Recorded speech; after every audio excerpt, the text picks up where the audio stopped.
Yes, y'all heard it right. So let me just fast forward. God has been dealing with me, y'all, for so long in regards to telling my testimony. And for those of you who don't know, hi, my name is Nalisha Mills. I am a believer, I am a wife, and I am a mother, and I'm an entrepreneur. I got saved in 2016. It was one of the darkest times of my life, right? It was one of the darkest times of my life. I was feeling unworthy. I was sexually assaulted in high school. I was molested when I was young. Do y'all ever know that sometimes you bury memories so deep and down you don't even remember them happening? Yeah, thank you, God. I truly thank God, first of all, for my life. And I thank therapy, okay? Because therapy helped me unlock those deep, dark, hidden memories and secrets that I had put so deep down that I forgot about. Highly recommended. But yes, I thought that I wasn't worthy. And let me tell you, the enemy will use those very thoughts that you have that somebody else put there, right? How many times has somebody else did something to us or violated us or made us feel a certain type of way and it wasn't our fault? And we hold on to those thoughts because we feel like, wow, well, if this happened to me, then this must mean this. No, that's the devil is a liar, okay? Um, yeah, but I got saved, radically saved. I had started back dating this guy that was up to no good. He was talking about marriage. The way that I met him wasn't right. I met him through what was my best friend, my ex best friend's older sister that I was hanging around with, and I ended up meeting him through her. She was talking to him. It was so crazy, y'all. It was so bad. It was so bad, and I ended up blocking him. He was crazy, older guy. He was Haitian, no good. And I remember he had his friend reaching out to me for an entire year, y'all. An entire year. And I wasn't falling for it, right? I wasn't falling for it.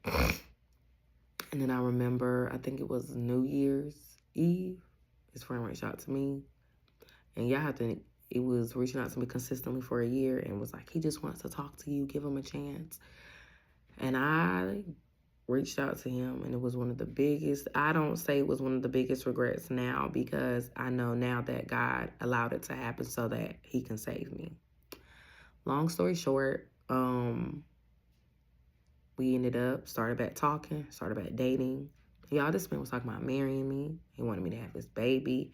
For those of you who don't know, I believe, everything. I'm a strong believer before I got saved. And even when I got saved, that I don't believe in having babies outside of marriage. 100% understand that it happens. But one of the things that I was very determined not to be, especially when I was in the world, was I was like, I'm not bringing no baby.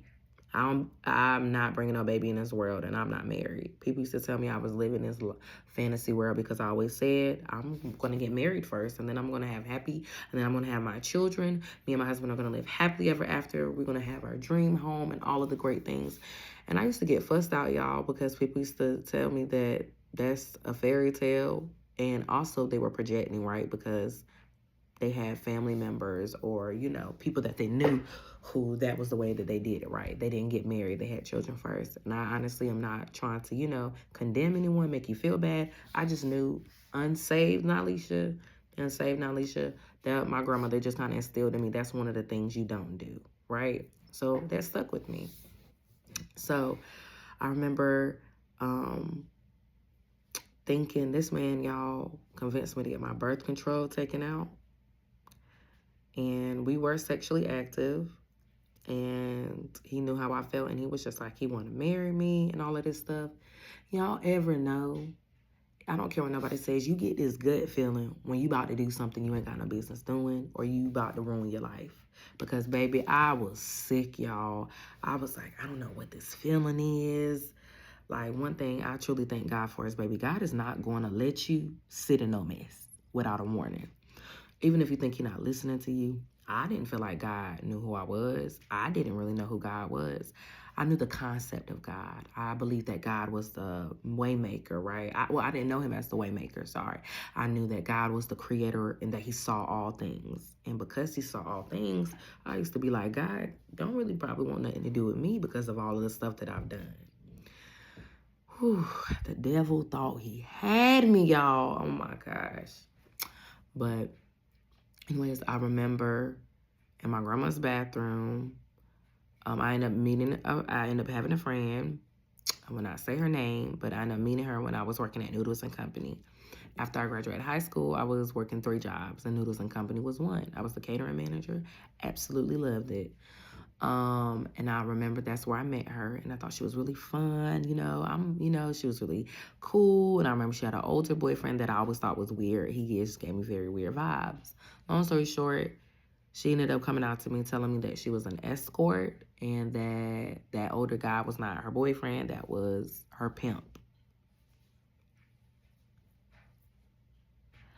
I was floored. I didn't understand, but she tried to say, I convinced, after finding out, I remember talking to her, telling her she doesn't have to live that life. I remember trying to get understanding. And I remember I got her to stop talking to the pimp, y'all. Helped her get enrolled in school. Like, she told me that she was not doing this no more, y'all. I thought I could trust this girl. Unbeknownst to me, I try to give people multiple chances, especially friends, because I take my friendship serious. I always have. And I just remember, I just remember I had this bad feeling, y'all.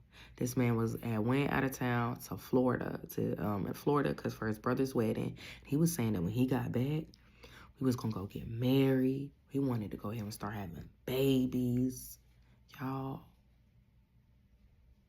I was 19. I was 19, turning 20. Yeah. This man was 26. This man was 26. 26, turning 27.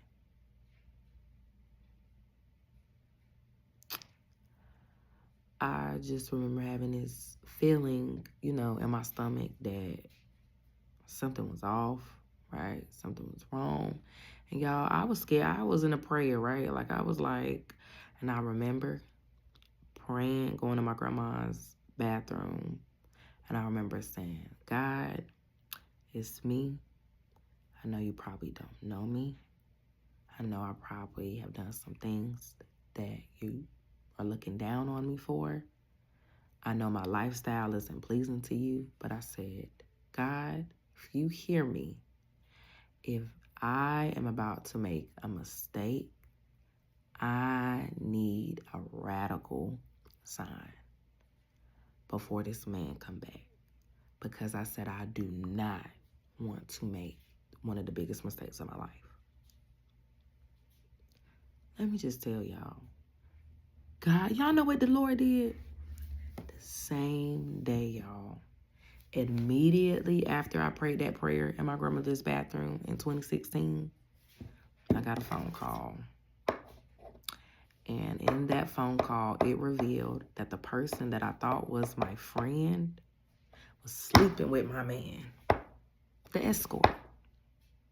The escort. Sleeping with my soon-to-be husband, I thought, right? I broke down in my grandmother's bathroom, and I cried out to God. And all I could say, y'all, was thank you.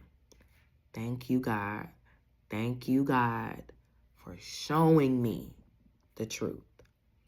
And I dedicated my life to him right then and there on my grandmother's bathroom. And I said, God, I'm yours. I don't want nobody else. I don't want to be a part of this life no more. This isn't fulfilling. I was already tired of clubbing. I wasn't just drinking. I was getting drunk to forget the stuff that had happened to me. I was coping like crazy, and I feel like I was crying out for help and nobody saw me. And in that very moment, I feel like God saw me. Ooh.